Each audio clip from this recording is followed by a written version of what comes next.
Okay, Rod. So we're starting today with the NVMe 7000 CMS software here to show you how to start up, add a device, live view, do remote playback, and so forth. So we're going to go to device management here, under server on the left here. If you are connected to the same network like I do, you'll see a list of cameras here underneath. They're all detected on your network. So what I'm going to do, this is the NVR. I'm going to click on it and click here, add a client. And I can name it anything I want, and then type in the admin username and password. Add.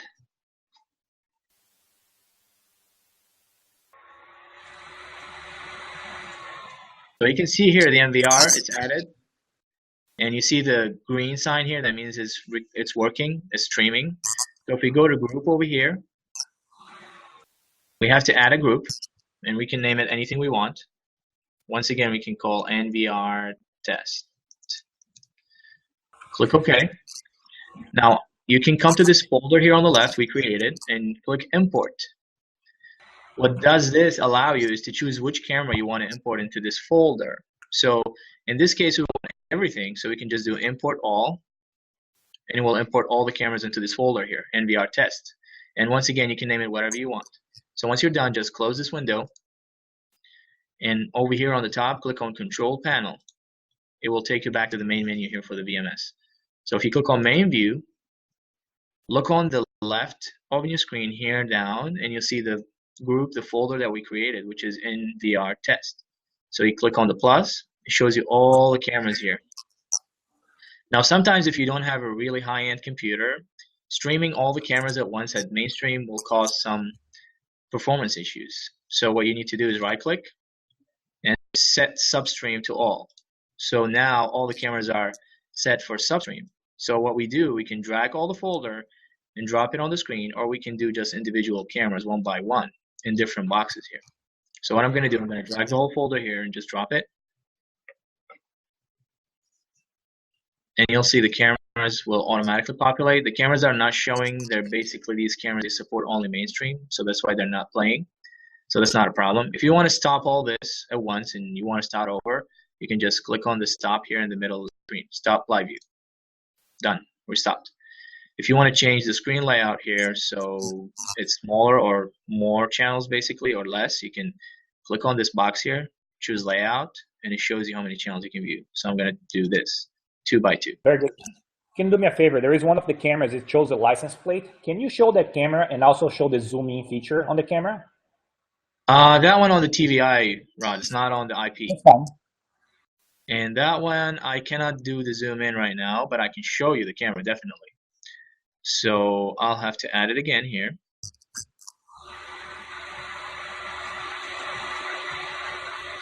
Actually, let me ask you a question since we're there. Can you explain to me the status, like the HDDI and all that? Explain the what, sorry? The status on the server. Can you go over the server tabs? What do you mean? Sorry. Okay, so go back to Control Panel and click on Server. And show that the status, it shows the status. You see the recording, hard status, signal status. Can you go over those really quick? Sure. So basically net status, that means it's on the network, it's getting signal from this IP address. Okay. HDD status, that means you can read the HDD, you can see it's working and everything. Recording, basically, you can see like if it's green, that means all the cameras are recording. If it's red, you'll see some cameras are not recording, and you can hover the mouse and you can see. But the reason why for this is some cameras are recording on motion, some cameras on different schedules, so not all of them recording at once. Signal status here, you see like the cameras are normal or not, if there's video loss or something is missing. So you see if you hover the mouse, it shows you how many cameras and how many are normal. Hardware over here, you see like the camera itself, like the physical hardware of the camera is okay. It's not like powered down or having some issues or getting some kind of processing problems. Now, refresh is refresh. There's nothing much. Connections, this just to show you, I'm not really sure what that is, to be honest. This is just for troubleshooting and seeing if there is something else in here. But 0 is showing 0. I don't know know what that is, to be honest. Now, let me ask a quick question. So on this Yeah. DVR, if there is a Mm. camera down or the hard drive is not recording, can we send a help notification to the client via email? Yes, you can, but not from here, from the NVR interface. I'll show you later. Okay. Sure. So if the DVR is not working, if the camera stopped working, we'll automatically send a message to the client. Yes, an email. Excellent. Okay. Yeah, this is Okay. the license plate recognition camera, as you can see here. And I think we can do OpenPTZ control. No, digital. So you can zoom in more if you wanted to, as far as digital zoom. But I'll show you later if you want to, let me see here. Close digital zoom. We can do PTZ control from here on the left. So you see here we have all the controls, and over here I can zoom in and focus on the camera from the VMS. So I'll try to do that real quick, show you a demonstration.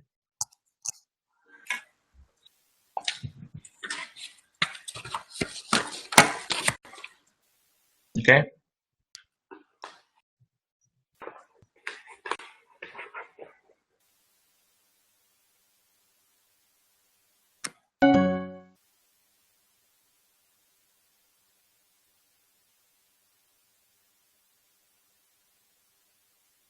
Okay. So yeah, it's motorized. You can control the zoom and focus of the camera from the NVR or from here from the web interface. Once again, we go back to live view here, and you can choose cameras randomly, even from different systems here. And you can just mix and match and put them in different boxes and view the cameras, just like I'm doing right now. So it's not limited to one NVR at a time, one device at a time. And you can make it a full screen and go back and forth between cameras, okay? Okay. Now, you go back to control panel here, and you'll see the next one on the list is remote playback. So remote playback, you'll see this window here, and on the left, you'll see camera here. On the camera, you'll see the folders that we have. So what we do, we can open the folder, choose the camera that we want. Oh, this one doesn't have recording. So we chose this one camera here, and you'll see the motion or the events here, the time and the date, and you can go under event here. Under event, it shows you the calendar where you can choose the date. And here under more options, you can do the starting time and ending time for that date and search. And it will show you the camera and everything, if there is any recording of that camera. So let's switch to another one here. And it will show you here, playback, and we can move in, move forward, back and forth, and we can even switch this playback speed here to 4x or 8x or just normal speed. Okay. Okay. So that's pretty much it for when it comes to using the NVMS as a basic video monitoring solution. That's pretty good. Seems very easy to use. Now, one thing that I would like to see, can you show the smart playback function or the smart function on the NVMS? I don't think it does support it, Rob. I mean, I can Okay, so try. you cannot do the smart directly from the DVR. That's fine. From the NVMS. Yeah, we can do it here. I think you can do highlight this area. And then, let me see. Search. Okay. Well, let me see what's going to happen.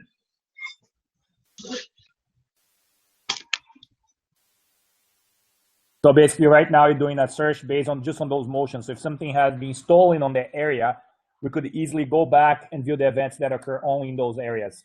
Yeah, so you right click and you go to dynamic analysis and you draw an area, and let's say around this plant here, and then you right click and dynamic analysis, you do search. And it's going to take a few seconds, and it's going to search, and it shows you the motion around that plant only, not the whole room. Oh, wow, that's pretty amazing. I mean, you can save a lot of time with that. You know, I also seen that you have line crossing and intrusion. Can you demonstrate the line crossing and intrusion for the client and how that can benefit the client? Sure. So we go ahead and let's delete this. Let's just stop this smart search. We can do line crossing and draw an area, and basically it's the same. We can do from here to there, and we search. So it's basically for playback. Correct. So that's for the playback to see just which areas people are crossing. But Yes, the in which system direction. has a feature where if people are crossing the line, it can send an email and it can also set up an alert. Yes, so this one we can go through it later on the camera interface. Okay, very So good. right now, let's move into, we're done with the VMS. Let's stop it here and just go back to here. So starting with the people counting camera. So let me show you a live view quickly. So this is a camera we mounted in the ceiling. It's basically, for monitoring the traffic to your business, whether it's an airport, mall, shopping center. So this is always on. It shows you enter and leave, how many people got in and how many people left. So if you go to configuration, if we go to people counting here, it basically shows you the analysis. It shows you the direction and where you want to draw it, how do you want to adjust it, all that stuff. So you can delete it. You can change the direction here. I can change the direction here or there. I can draw a new line. I can reset the counter, like right now, it's back to 0. And then you see the schedule for it, like when you want it to be on and what's going to happen, okay? Now, people counting statistics here, basically what it gives you the report, which is the most important thing. So you choose the day, you choose the people entered or exited, and daily, weekly, monthly, annual report, okay? So let's try to see what we can get from here, if we can get anything. And I'm assuming that on the camera we have edge recording, which records on the camera, and we can also record at the NVR, so we can point into the NVR, correct? No, this camera works as a standalone. You can record the video to the NVR and see the live view, but like for this report, it has to be from the camera itself. So this camera supports SD card. You can put an SD card, and all of our IP cameras support NAS drive, which is, in this case, that's what I'm doing. So this camera is linked to a NAS drive here, and it's recording, and that's the size and everything. So it records and gives you a report from the camera itself. So let's go back to people counting. So daily report, people entered, and we can click counting here. It shows you a table here, hour, and how many people entered, okay? Like an hour and something like this. Or you can do like a chart like this, or a line chart like this. So it shows you the hour, it shows you the people entered, and it shows you like what happened, okay? Correct. So that's a basic report to show you what's going on with the traffic in your area. That's very good. And you can do for the table here, you can export it. So basically I can save it on my computer here. And the business owner, by the end of the day, he can, just go back and look at this and see like everything here, like a detailed. Okay. That's very interesting. So basically that's a people counter, and that's how it's set up, and that's the best location to mount the camera, the best position to mount and counter people coming in and out through this door. All right? Okay, excellent. So right now, let's go here. Now we're going to talk about the line crossing feature and intrusion detection. So over here, what we have is a 4 megapixel IP camera, okay? What you can do under Smart Event here under configuration, you have line crossing, which you can enable here, and you can draw the line right here. So let's say you have an entrance or a room that you want only certain people to go in, and you want to be notified every time somebody crosses the door and goes into that room. Basically, you can choose a direction, so it's either like going in or going out or both directions. You can set the sensitivity on how sensitive it will detect. And then, of course, you can change the line, you can draw it somewhere else or something like this. And you choose the schedule, like when do you want this to be active? So for example, you have a business and you have like a door, the entrance over there, and after 6 p.m. nobody should be going in or out over there because it's closed. So you can choose the time, an hour, and the day. So you will be getting these notifications here, which basically get an alarm on an email with a snapshot, upload a file, I think, to an FTP server, and then trigger channel, which will make this camera record. So automatically when somebody crosses the line, the camera will start recording, okay? Okay, so trigger the channel that could also be using for an alert. So if we have a siren or an alarm system that could also be triggered, correct? No, it depends on the camera. Some cameras have alarm. This one doesn't have, but some cameras have alarm outputs. So you click this one, the alarm output, and connect a siren or a light or anything, and it will trigger it. That's pretty amazing. Yeah. So we can go now next to intrusion detection. which basically is the same idea, but the difference is instead of doing a line, what you can do is draw like an area. You highlight an area like this, and anybody who goes into this area will be in trouble. So threshold here for the time and sensitivity and percentage. So percentage is basically like how much percentage of the object are in this box. So maybe you want someone to go like the whole object go fully into the box and then trigger it, or maybe like just a portion, like a part of your moving object is going to be in that box and it's still going to trigger it. So you can control that. And once again, you can do the same options here: trigger, channel, send an email with a snapshot, or trigger an alarm output. Okay. Oh, that's pretty amazing. So, and this is it's a standard feature on almost all P cameras. So it's not something really only on certain models. And once again, this is a 4 megapixel here, as you can see, and you can do this on 2 megapixels, 3 megapixels, and your regular IP camera. Now let's go ahead into this camera here, which is a 2 megapixel camera. It's a PTZ dome, and what it does smart tracking. So it's another kind of VCA features. So anytime, let's say this is a an example here. We have a door. So anytime somebody walks in or something happens, this camera will automatically pick up that moving object and focus and zoom in and follow automatically without you doing anything, pretty much. Oh, wow. So you don't have to do any kind of motion, or you have to monitor it yourself. So let's try to see if we can do it here, since we have some people moving in the office. If not, then we'll have to go back to the parking lot and see if we can do something. Let me go to configuration to show you something. If you go advanced configuration, go to PTZ, you'll see these options here, and one of them says smart tracking. So smart tracking, under smart tracking, you can do multiple things. So first of all, you can do the duration. So how long you want the camera to track that object. You don't want it to track it too long and then miss what's going on here. And you don't want it to track it like for too short of a time and then, just lose track of that object. That's number one. Number two, you can choose where the camera would go back to after the tracking is done. So you track an object for 10 seconds, and then what do you want the camera to do? So it goes to preset 1, which is the door here. So after you're done tracking and doing whatever you want to do, the camera will not just stand there. It's going to go back and go back to initial position to monitor the whole thing, which is what we have here. And this camera, I think it's 20 optical zoom. It's 2 megapixel, 1080p resolution. Let's see if we can get any useful details here, because we have the blinds. I'm sorry. I don't think we can get. But anyway, that's another way of video content analytics. Another of the features that we have here on some cameras. So, and the zoom in capability is kind of impressive for this camera. So let's go zoom in on this here, text, and you can see like you can read almost everything. Wow, that's amazing. So let me slow it down here. It's kind of, yeah. Right there is fine. It's pretty amazing. And you can see how clear the image is. And that's just the optical zoom, not counting the digital zoom. It's still able to zoom in on the image itself. That's pretty amazing. Can you talk about what is the limit on the camera, limit position? Limit position is like if you have something you don't want to show. So basically, I want to zoom the camera from here and then stop there. Hey, I don't want to go over there. Maybe there's something important, neighbors, warehouse, trucks, or something going on. I don't want it to show it in my tracking. I can, limit the camera where to go, up and down, right and left. So you can limit the camera and give people privacy. Okay, and you can see the camera's doing smart tracking right now. Yeah, it's pretty cool.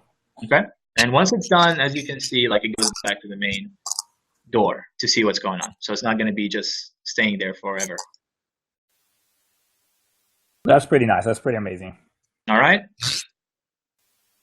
Okay. You also mentioned about heat map. Are you able to get the statistics and how you view that? Yeah, heat map is not ready yet. It's basically for this camera, for the people counter. And it should be something like this, basically. You see this one? Yes. So we're still working on it, but right now it's just, basically giving you a report on daily, weekly, monthly basis to give you an estimate about the traffic they have in your business. Okay. But in the future, with the firmware updates, we will be able to do heat maps as well. Oh, that's pretty amazing. We look forward for that. Sure, no problem. And this one, I think it does have WDR as well. So this camera is perfect if you have like indoor and it's really shiny outdoor and it's like different lighting scenarios. You can use the BLC backlight compensation or the double DR feature as well. What is the image enhancement?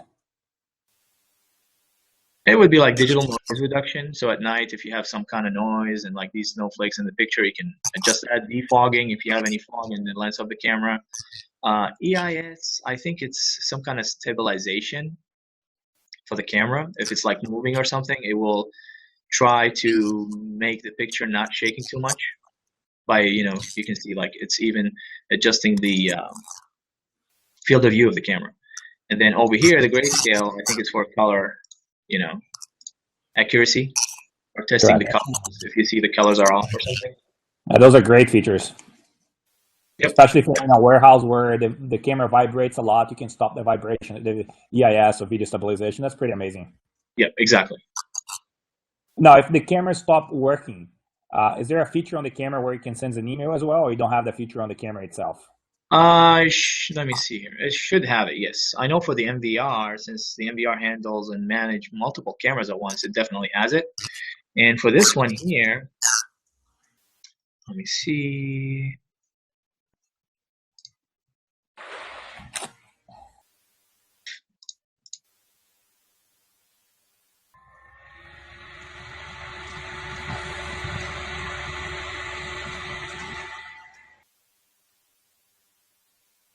Yeah. So if we go to basic events, we go to exception. So exception will allow you to choose all these kind of errors. If something happens, it will send you an email. Okay. Network disconnected. You can trigger an alarm actually because it doesn't make sense. It's not going to send you an email, but you can connect an alarm like maybe a siren, a light, or something. And when you see it blinking, you know there's something wrong with it. Error in the hard drive if it's full. If it's those are pretty amazing features. What about the video tampering? I'm assuming somebody tries to open the camera will send an alert for us as well. What is it? The video tampering. Yes, it's pretty much the same. If you try to draw an area here, and if that like when you're moving the camera and it the picture shakes or moves or something is moving in that area here, and you choose the sensitivity, then you can send you an email. Pretty cool. Is there any other features that we haven't touched or talked about it? I think that's pretty much it for now. Rob. Okay. One quick thing that I don't talk about is the DVR is pretty amazing. We can install triggers on the DVR and create events, so the recording can be through events. So I'm pretty sure we can, for a gate, somebody cross a gate, we can have the cross line and start recording those events, and we can name those events. Is that correct? Definitely. So now we're under the MVR menu configuration. So basically, you have alarm input and alarm output, and what you want to do is linkage method, and the linkage method would be either audible warning, the actual recording beeping, trigger channel, so the cameras will record automatically when this alarm is triggered. Full screen monitoring, so when you link a camera, whenever something happens, the live view will go full screen on that camera. So even if it's viewing 16, it goes to that camera. And PTZ linkage, which is cool. So if the camera is, let's say, monitoring the property or doing a patrol, looking somewhere else, if you trigger that alarm in that area, like a gate or something, you can set up the PTZ to do like a preset or patrol. So it will drop everything at that moment and just go to the gate and see what's going on. So you well, can that's pretty amazing, because with details like this, you could probably get a facial recognition and probably a license plate very easy with the PTZ moving directly to the area. Definitely. You can move it directly and you can zoom it in all the way over there. So it's going to stay there and see what's going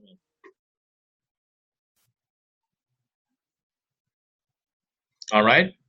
All right, that's pretty amazing. I think with the audible warning, can we pre-record the message on the DVR, or do we have to have a pre-recorded device to be able to trigger that?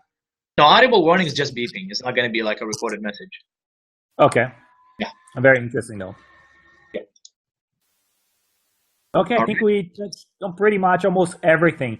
On the DVR, can we send the recording of the DVR to a NAS? Definitely. Or to a network storage device? Yeah, when you go to HDD menu here, I don't think we can show it here, but you have to do it on, let me see here. Yeah, we have to do it on the actual unit, but you can link an NAS unit, you can link a SAN unit, IP SAN, and basically you can just record the video offsite there. Okay, that's pretty amazing. I'm assuming that we can also do remote storage as well, correct? Yeah, but it is going to be depending on your Bandwidth. bandwidth. So you can Yeah, see that's this going to be camera very here, for cost. example, it's recording and it shows you capacity, free space, and status, and so it shows you your NAS. Okay, Yeah, so NAS very here, I good. add one, and you can add multiple ones. It's up to you. Well, I think that the webinar is pretty good. I really appreciate all your help, No and problem, Ron. that was a very helpful information, amazing information for any business to take advantage of that.